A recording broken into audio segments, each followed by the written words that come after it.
직장이나 단체 생활을 하면서 밥 먹으러 갈 때 나만 빼고 가거나 또 아무 내용도 아닌 것 같은데 다른 사람들에게는 말을 하면서 나에게만 알려주지 않았을 때 마음이 상하고 삐집니다. 모두가 이런저런 일로 삐지는 사람들을 보기도 하고 나도 삐져서 며칠 말을 하지 않은 경험들이 있었을 것입니다. 한두 번 삐질 수 있습니다. 그런데 유독 사소한 일에 별것도 아닌 일에 자주 잘 삐지는 사람들이 있습니다. 이런 사람들을 두고 아이 같다고 합니다. 아이들이 잘 삐지기 때문입니다. 아이들이 잘 삐지는 이유는 자기 중심성이 강하기 때문입니다. 자기 중심성이란 상대방의 입장은 전혀 고려하지 않고 오직 자기의 관점과 필요로 다른 사람이나 사건을 판단하고 행동하는 것을 말합니다. 자, 이런 행동을 철이 없다고도 합니다. 철이 없기 때문에 잘 삐집니다. 주로 아이들이 이런 철없는 행동을 부모 앞에서 잘합니다. 이런 모습이 신앙생활에도 종종 나타납니다. 하나님의 관점이나 뜻에는 관심이 없고 내 기준, 내 관점, 내 생각으로만 행동해서 철없는 아이처럼 신앙생활을 합니다. 이스라엘 백성들을 보면 이런 신앙의 철없는 모습을 민수기를 통해서 여러 번 보여주고 있습니다. 고라 무리의 반역과 백성들의 동조로 고라 일당이 땅에 삼킴을 당하고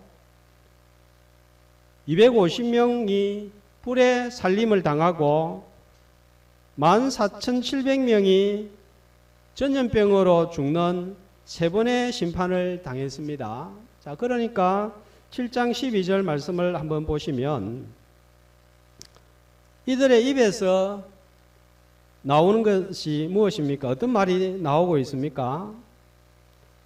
우리는 죽게 되었나이다. 또요, 망하게 되었나이다. 다 망하게 되었나이다.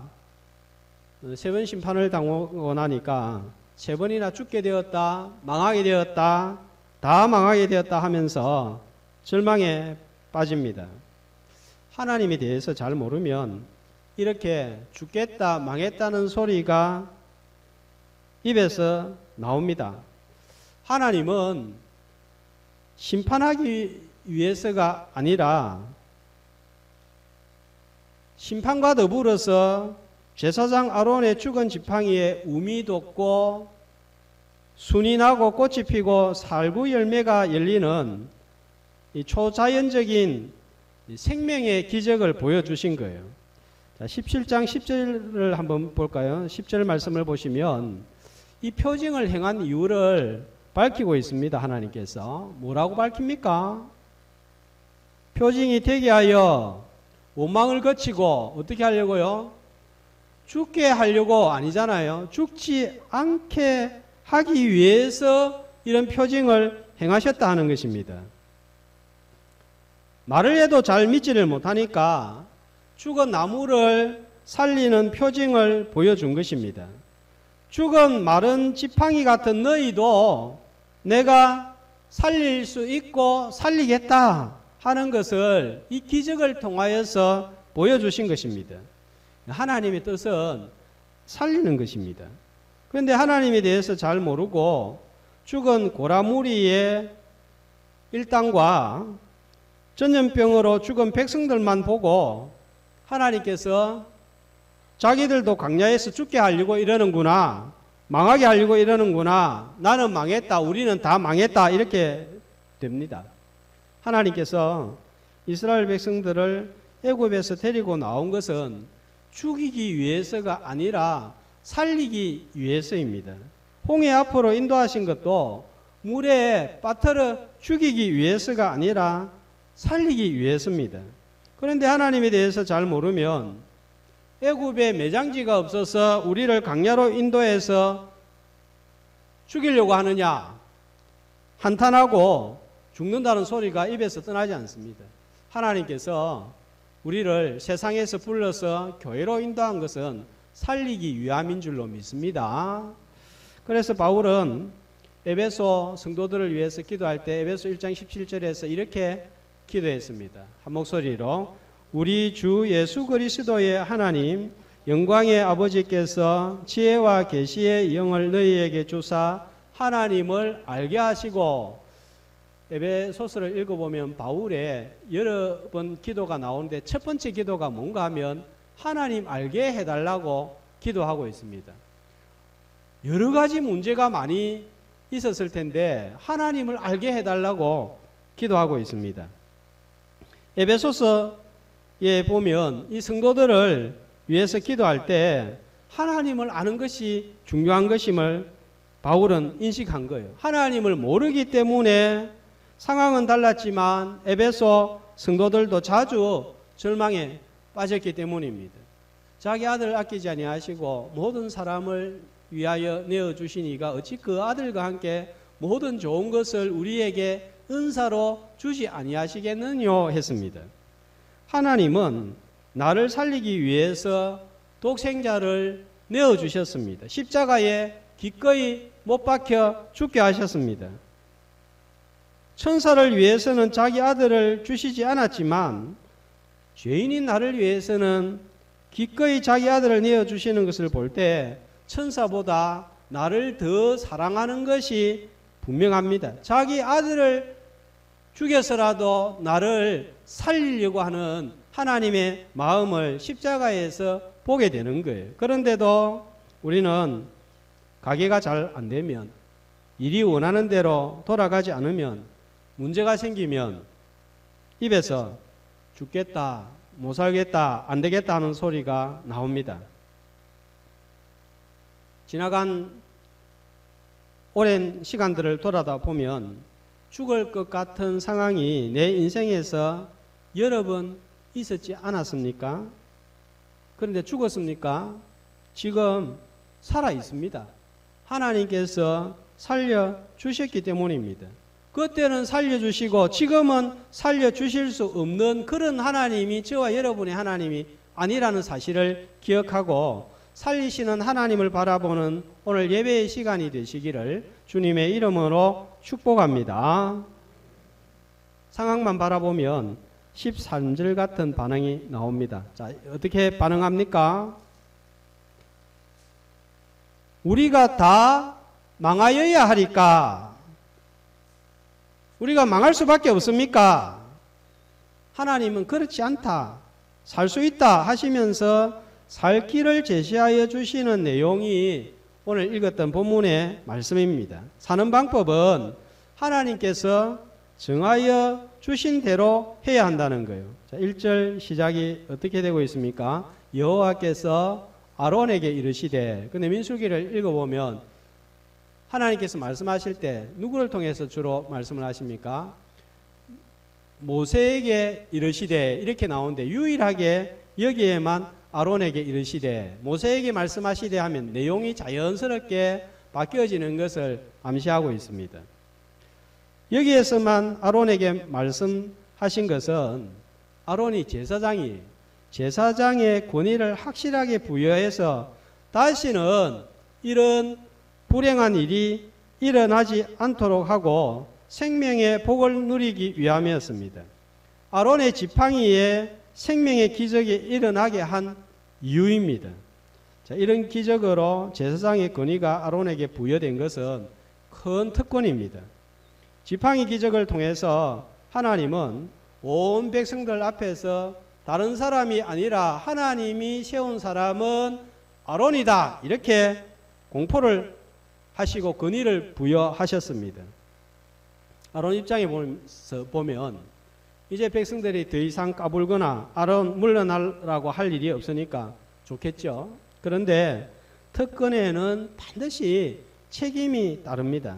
사는 길은 특권 자체에 있는 것이 아니라 책임을 다할 때에 제사장도 살고 레위인도 살고 백성들도 살고 복을 받습니다. 레위인과 제사장의 책임이 무엇인가 1절부터 7절까지 나와 있습니다. 귀족이면 귀족답게 책임을 다해야 한다 하는 의미로 노블리제 오블리주라는 말을 자주 사용합니다. 지난 9월 벨기에 왕위 계승 서열 1위인 공주가 육군 캠프에서 저렇게 훈련받는 모습이 공개가 되었습니다. 구두 대신 군화를 신고 드레스 대신 군복을 입은 18세 공주는 160여 명의 동기 생도들과 함께 총을 들고 진흙 투성이 위를 기고 달리고 완전 군장을 한 채 행군을 했습니다. 식사 배급이나 청소 같은 사관학교 내 생활에서도 공정이 있을 뿐 공주 대접은 일절 없었습니다. 현재 아버지인 벨기에 국왕도 40년 전에 공주와 똑같은 훈련을 받고 왕이 되었습니다. 공주도 왕도 특혜는 없다는 것을 보여주었습니다. 걸핏하면 고위 공직자 자녀들의 군복무 특혜, 대학 입학 특혜, 기업 입사 특혜가 끊어지지 않는 우리나라와는 대조적입니다. 기회는 균등하게, 과정은 공정하게, 결과는 정의롭게, 반칙과 특권 없는 세상, 얼마나 좋은 기치입니까? 그러나 지금 정부도 앞으로 어떤 다른 정부가 들어선다고 할지라도 아직은 갈 길이 먼 것이 우리나라의 현실인 것 같습니다. 특권에 비해서 책임이 너무 따르지 않는 사회의 모습입니다. 제사장은 사전에 보는 바와 같이 머리에는 금띠를 두르고 가슴에는 보석을 달고 화려한 옷을 입고 백성들의 대표자로 제사를 주관합니다. 게다가 하나님께서 표징까지 보여주셨습니다. 자, 특권입니다. 다른 사람과 구별하는 특권입니다. 이 제사장이 누구일까요? 하나님께서 세우신 유일한 중보자라는 측면에서는 영원한 대제사장 되시는 예수 그리스도를 예표합니다. 백성들의 대표자라는 점에서는 오늘날의 목회자라고 볼 수가 있겠습니다. 믿는 사람이면 누구든지 하나님 앞에 나아갈 수 있다는 점에서는 우리 모든 성도를 가리킵니다. 만인 제사장입니다. 제사장의 역할과 모습을 보면서 각자가 상황과 직분에 맞게 생각을 할 수가 있겠습니다. 제사장인 우리 모두는 주님으로부터 받은 놀라운 특권을 소유하고 있습니다. 예수를 믿자마자 우리는 죄 사함을 받고 하나님의 자녀가 되고 하나님을 아버지라 부르고 성령을 선물로 받았습니다. 천국 시민이 되었습니다. 영원한 생명을 얻었습니다. 영원한 기업도 앞으로 또 얻게 될 것입니다. 언제든지 하나님께 나와서 기도하고 응답을 받는 권세도 얻었습니다. 우리의 노력과 수고에 상관없이 값없이 하나님께서 주신 특권입니다. 책임을 다할 때 특권을 받은 자답게 사는 것이고 진정한 하나님 나라 백성이 되는 것입니다. 특별히 목회자는 하나님을 가까이서 섬기는 특권을 얻었습니다. 성도들은 세상에서 열심히 일하는데 그런 일을 하지 않고 성도들의 헌금으로 삽니다. 성도들은 세상에서 몸으로 피땀을 흘려서 일하는데 목회자는 성경을 늘 보고 기도하는 일에 전념하는데 하나님께서 주신 은혜입니다. 자, 7절 말씀해 보면 제사장의 직분을 지켜 섬기라. 내가 제사장의 직분을 너희에게 뭐로 줬다고요? 네, 선물로 준 거예요. 자, 선물 받았으니까 끝입니까? 감당해야 할 일이 있습니다. 이걸 가리켜서 사명이라고 그러고 책임이라고 합니다. 어떻게 하느냐에 따라서 백성들을 살릴 수도 있고, 자, 3절 말씀해 보면 레위인들이 잘못하면 어떻게 됩니까? 너희가 죽을까 하노라. 또 7절 말씀을 보면 외인은 죽임을 당할지니라. 잘못하면 죽을 수도 있는 거예요. 자, 어떤 책임을 감당해야 될까요? 1절에 보면 내 아들들과 내 조상의 가문이라 했으니까 레위인들입니다. 자, 레위인들이 해야 할 일은 성소에 대한 죄를 담당하는 것입니다. 자, 성소에 대한 일이 무엇인가? 3절에 보면 어떤 일입니까? 성소의 기구와 제단에는 가까이 하지 못하리니. 자, 일반 백성들이 어떻게 해야 하나님을 만날 수 있습니까? 레위인들이 백성들을 대신해서 담당합니다. 하나님께서 임재하시는 성막은 거룩한 기운이 흐르기 때문에 아무나 접근하면 죽기 때문에 레위인들이 이것을 막고 대표로 나아가서 그 일을 하라는 거예요. 그러나 레위인들도 마음대로 하지 못하고 철저하게 하나님께서 지시하신 대로만 섬겨야 됩니다. 3절 말씀을 보면 조금 더 전에도 봤지만 레위인들이 성막을 관리하고 청소하고 또 운영을 하는데 뭐에 가까이 하면 안 된다고요?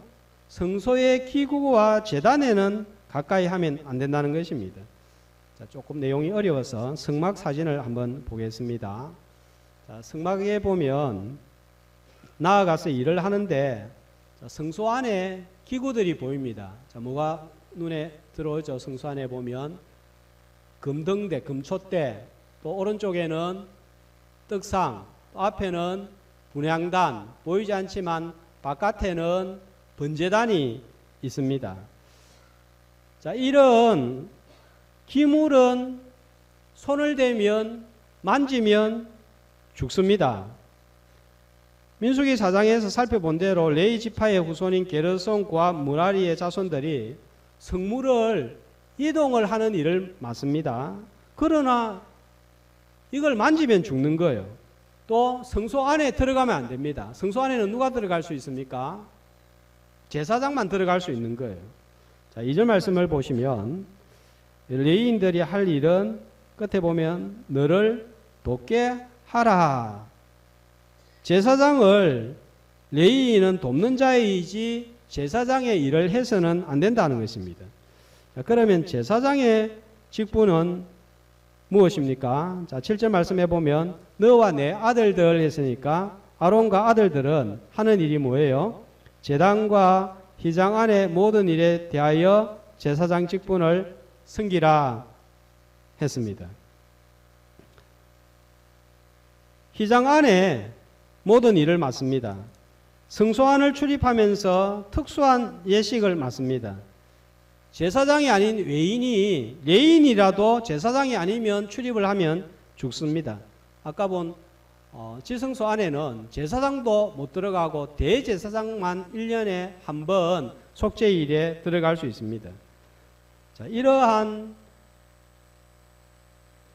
직무를 레위인들과 제사장들이 책임을 다하지 못하면 백성들이 죽는 거예요. 그런데 이 방법이 굉장히 복잡합니다. 제가 설명을 했지만 무슨 소리고 이렇게 생각하고 있는 분들이 많을 것입니다. 어떻게 하면 백성들이 하나님을 만나고 죽지 않고 복을 받을 수 있을까요? 자, 레위인들이 이 성막 하나님께 나올 수 있는 방법을 말씀으로 전달하고 백성들이 따를 때 삽니다. 자기 생각이나 사람의 방법대로 나오면 어떤 좋은 방법도 어떤 열심도 죽습니다. 철저하게 말씀을 따라야 사는 거예요. 해마다 10월 31일이 되면 불려지는 노래가 있습니다. 어떤 노래입니까? 지금도 기억하고 있어요. 10월의 마지막 밤을 하는 세상 노래가 불려지고, 제가 지지난주 서울에 병원 간다고 가보니까 크게 플랜카드로 테너 김동규 씨 10월의 마지막 밤 공연 이런 게 붙어 있더라고요. 그러나 우리에게 10월 31일은 이런 세상적인 의미로 중요하지 않습니다. 우리 다대 교회의 설립일이요 참 공교롭게도 종교개혁의 출발일이 10월 31일입니다. 이날에 우리 다대교회가 세워진 것은 참으로 의미가 있다 하겠습니다. 이날은 영적인 어두움이 그치고 사람들을 살리기 시작한 날이기 때문에 중요합니다. 중세를 가리켜서 영적 암흑기라고 합니다. 어느 정도 영적으로 어두웠는지 보여주는 건축물 하나를 소개하겠습니다. 이탈리아 북부에 있는 파도바라는 도시에 세워져 있는 스크로베니 성당입니다. 자, 보시면 뭐 대단하게 큰 것 같지는 않지만 내부로 들어가 보면 화려한 그림과 장식을 볼 수 있고 이 그림과 장식을 위해서 엄청난 돈이 들어간 것을 알 수 있습니다. 교회 이름이 스크로베니 성당이라고 붙여진 이유는 스크로벤이라는 부자가 교회를 지었다고 해서 붙여진 이름입니다. 뭔가 좀 시작부터 이상하잖아요. 교회 이름에다가 사람 이름을 붙이는 것은 거의 없잖아요. 그런데 사람 이름을 붙여서 스크로베니 성당이라고 붙였습니다. 왜 이 부자가 돈을 들여서 이런 교회를 지었을까요? 당시에 부자들은 불법으로 돈을 많이 벌어들였습니다. 그런데 죽을 날이 임박해지니까 무슨 생각이 들겠어요? 죄책감이 들고 이런 죄를 지어가지고 천국에 들어갈 자신이 없는 거예요. 어떻게 해야 되나 고민을 하다가 교회를 건축하면 그 공로를 보고 하나님께서 천국에 들어가게 해주지 않겠나 이런 생각들이 든 거예요. 이런 사실을 어떻게 알 수 있는가 하면 그 교회 내부를 보면 알 수가 있습니다. 아까 이름에도 알 수 있는 것처럼 교회 이름도 알 수 있는 것처럼 그 교회 내부에 들어가면 이 사람의 무덤이 있습니다. 교회 안에 지금 잘 안 보이는데 제일 정중앙에 보면 지금 강대상 같은 부분이 있고 그 뒤에 이 스크로베니 무덤이 있습니다. 관이 있습니다.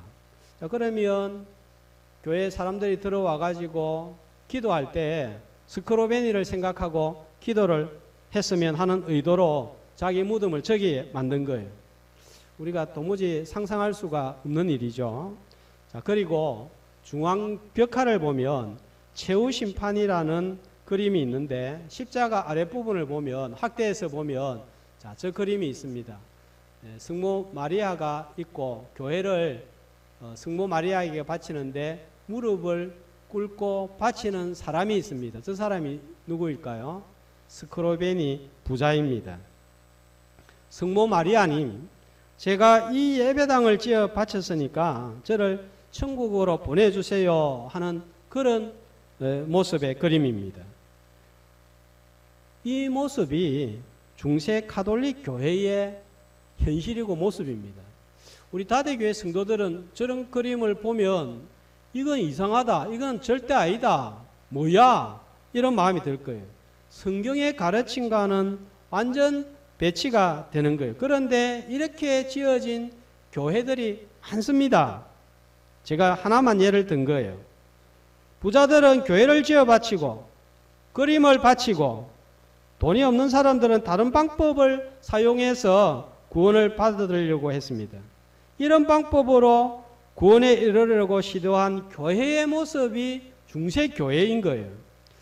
영화 미션 오래전에 보셔서 기억이 잘 안 나겠지만 노예 상인이었던 주인공이 신부가 되어서 등에 무거운 짐을 지고 강을 건너고 산을 오르는 장면입니다. 왜 저렇게 할까요? 속죄하기 위해서 저런 고행을 선택한 것입니다. 중세의 또 다른 모습이 근대에 이어진 모습입니다. 천국을 가기 위해서 죄를 속죄하기 위해서 고행이나 선행을 통해서 제사함을 받고자 한 것입니다. 아니면 중세시대의 십자군 전쟁에 참전하거나 교황청 건축에 큰 헌금을 내면 죄가 사해지고 또 면제받을 수 있다 하여서 면제부를 주었습니다. 자, 오늘날 이슬람이 제시하는 방법과 이슬람과 다를 바가 없습니다.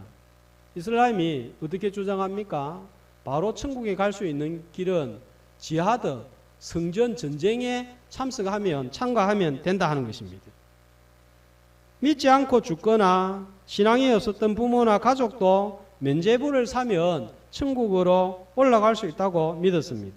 또 다른 방법으로는 자기 힘으로는 천국 못 가잖아요. 그러니까 가끔 안 믿는 사람들이 우리 보고 네가 교회 가서 내를 위해서 열심히 좀 기도해 주라. 또 네가 좀 교회에서 잘해라. 그러면 나도 네 따라 안 가겠나. 이런 식입니다. 그래서 열심히 선행을 행하고 거룩하게 살았던 성인의 도움으로 갈 수 있다고 믿고 성인 숭배 사상이 파다했습니다.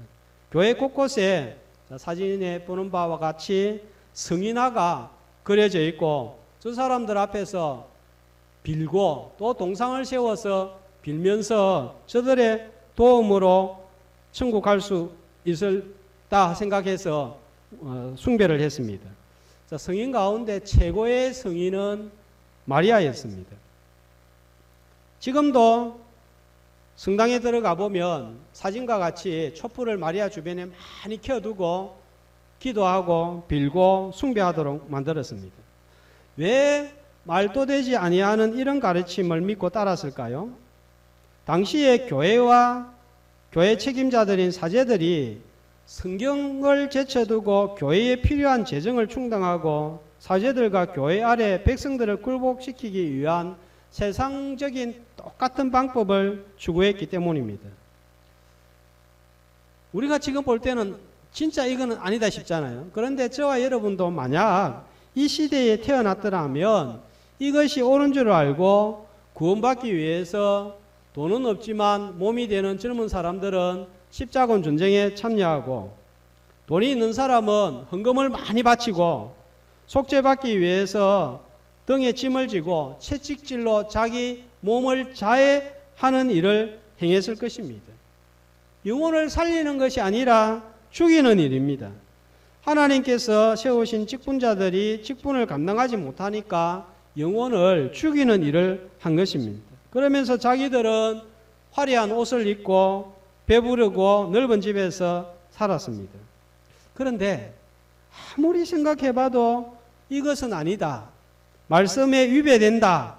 말씀으로 돌아가자. 말씀에 근거했던 초대교회로 돌아가자. 이렇게 하여서 일어난 운동이 종교개혁입니다. 1517년 10월 31일 마르틴 루터가 비텐베르그 교회 정문에 반박문을 붙인 것이 도화선이 되어서 오늘날 이날을 기념을 하고 있습니다.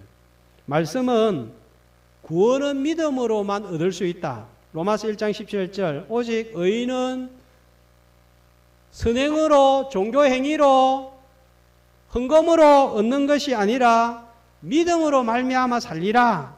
이것이 루터의 기치였습니다. 에베소서 2장 8절 9절은 우리가 다 잘 아는 말씀인데 같이 한번 암송해 보겠습니다. 너희가 그 은혜에 의하여 믿음으로 구원을 받았으니 이것이 너희에게서 난 것이 아니요 하나님의 선물이라. 행위에서 난 것이 아니니 이는 누구든지 자랑하지 못하게 하려 함이라. 행위로 구원 얻는 것이 아니라는 거잖아요. 말씀은 이렇게 명백하게 증거하고 있는데 중세는 행위를 통해서 구원을 받으려고 온갖 몸부림을 다 쳤습니다.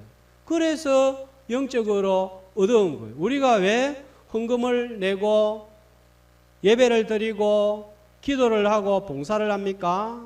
구원받기 위해서가 아니라 이미 구원받았기 때문에 그 은혜에 감사하여서 이렇게 하는 거예요. 그런데 이 순서가 거꾸로 되면 중세교회가 되는 거예요. 다른 종교와 똑같이 되는 거예요. 예수 그리스도를 믿음으로만 얻는다.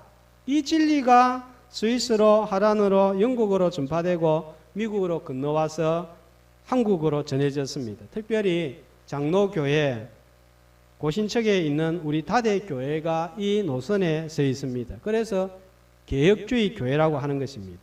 루터, 칼빈, 주인걸리 같은 분들이 직분을 바로 감당했을 때 교회가 살고 나라가 살고 영혼이 사는 역사가 일어난 것입니다.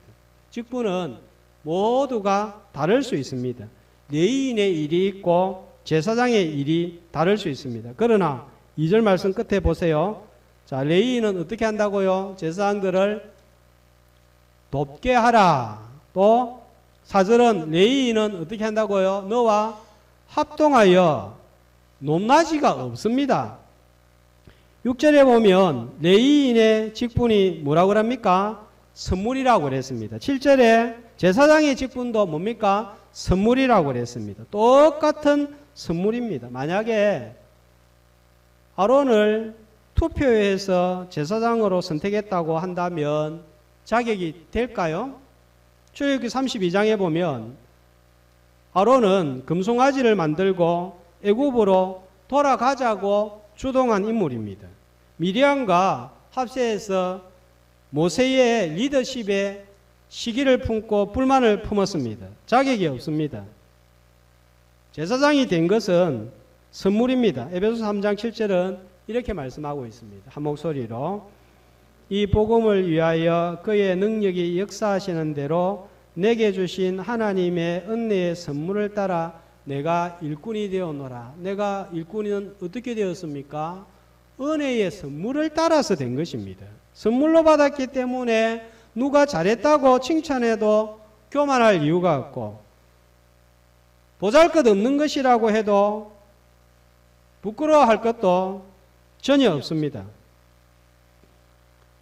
고린도전서 4장에 보면 이 판단은 오직 누가 하십니까? 주님이 하시는 거예요. 최종적인 판단자는 주님이십니다.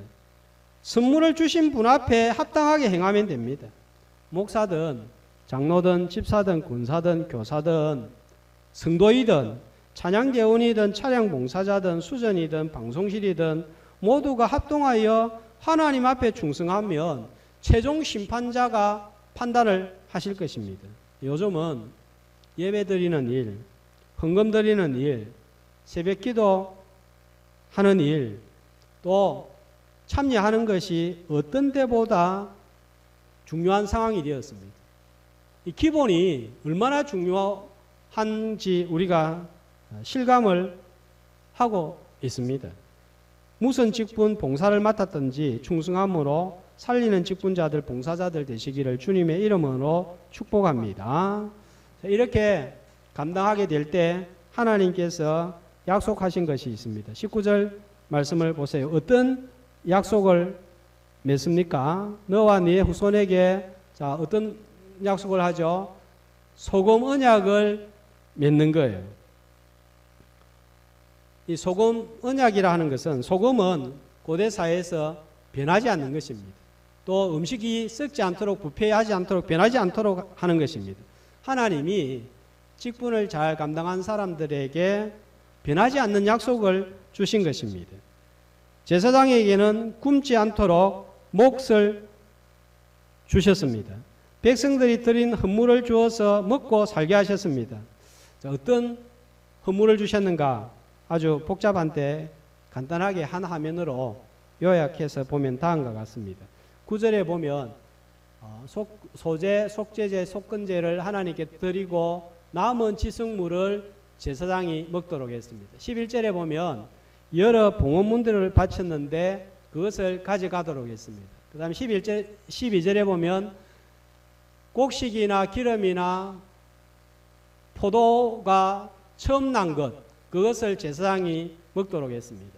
14절에 보면 특별히 작정해서 드린 헌물도 제사장이 가져갔습니다. 사람이나 짐승 중에서 처음 태어난 것도 제사장에게 드렸습니다. 다음 주에 살펴보겠지만 레위인들이 드린 11조 중에 11조를 또 제사장의 몫이었습니다. 하나님의 일을 감당할 때 하나님께서 먹고 사는 것을 책임지시겠다고 변하지 않는 소금으로 약속을 했습니다. 자, 그래서 8절 말씀을 한번 보겠습니다. 이 음식을 어떤 음식이라고 하죠? 영구한 몫의 음식이라는 거예요. 이 세상뿐만 아니라 오는 세상에서도 하나님께서 주신 직분을 잘 감당하면 영원한 보상을 하시겠다 하시는 것입니다. 어제 문자도 받으시고 오늘 또 장로님께서 기도도 하셨는데 박경혜 군사님 지난주 목요일 아침에 위독하셔서 병원에 어렵게 들어가서 임종 예배를 드렸습니다. 의식이 좀 있었기 때문에 군사님한테 제가 평소에 감사한 내용들을 떠오르는 대로 말씀을 드렸습니다. 생각해 보니까 도전이 되고 본이 되는 수고들을 참 많이 하셨구나 새삼 깨닫게 되었습니다. 식당 부장도 여러 번 하셨는데 마지막에 은퇴하기 전에는 목사님 마지막으로 이 식당 봉사 제가 하고 싶습니다 해서 봉사를 했습니다. 근데 이 봉사가 끝나자마자 암 판정을 받으신 거예요. 암 판정을 받은 후에 하시는 말씀을 듣고 제가 깜짝 놀랐습니다. 내가 이런 질병이 걸리기 전에 목사님 이 봉사를 할 수 있어서 너무너무 감사합니다 그러더라고요. 평소에도 늘 새벽기도 잘 나오셨는데 암 진단 받기 전에 몸이 불편하신데도 새벽기도를 한 번도 빠지지 않고 열심히 나오셨습니다. 그런데 그 새벽기도가 진행이 되고 난 다음에 이런 진단을 받은 거예요. 보통 사람들 같았으면 어떻게 반응을 했을까요? 이렇게 봉사하고 이렇게 열심히 기도했는데 내한테 왜 이런 일이 일어나나? 이렇게 나와야 되지 않습니까? 그리고 저도 무슨 할 말이 없는 거예요. 그런데 군사님이 저한테 찾아오셔가지고 하시는 말씀이 목사님 내가 이런 어려운 일이 생길 줄 알고 하나님께서 새벽기도로 그동안 준비를 시킨 것 같습니다 했습니다. 그래서 감사하다 했습니다. 전도부장도 열정적으로 감당을 했습니다. 헌물도 여러 번 하셨습니다. 목회자도 잘 챙겼습니다. 저보다도 더 오래 함께 하신 우리 성도님들이 잘 아실 거예요. 그래서 제가 마지막에 그 임종 예배 드리면서 군사님 예수 믿자마자 함께 하신 성령님은 군사님의 호흡이 끊어져도 함께 하십니다. 우리는 끝까지 함께 할 수 없어도 성령님은 마지막까지 영원히 동행하시니까 그 성령님을 붙드세요 했더니 그렇게 기력이 없는데도 아멘 하신 거예요. 그리고 마지막으로 제가 기도하려고 하니까 진짜 손가락 하나도 움직일 수 없는 기력이 쇠한 상태에서 또 이렇게 손을 이렇게 가지고 와서 모으는 모습을 보았습니다. 평소에 기도의 습관이 몸에 배인 것이었습니다. 그 도전이 되고 감동이 많이 되었습니다. 교회를 살리는 일을 참 많이 하셨다 하는 생각이 들었습니다. 하나님께서 이렇게 봉사하고 직분을 감당하신 분들에게 주신 영원한 몫이 예비되었을 것이다 하는 마음도 들었습니다. 어젯밤에 별세를 하신다는 소식을 듣고 우리 성도들이 많이 마음이 슬퍼하셨을 것입니다. 누구나 하나님 앞에 서는 순간이 올 것입니다. 무슨 직분, 어떤 봉사를 하든지 받은 직분과 봉사로 살리는 일들을 함으로써 사라지지 아니하는 영원한 하나님의 보상을 소유하는 직분자, 봉사자들 다 되시기를 주님의 이름으로 축복합니다. 기도하겠습니다.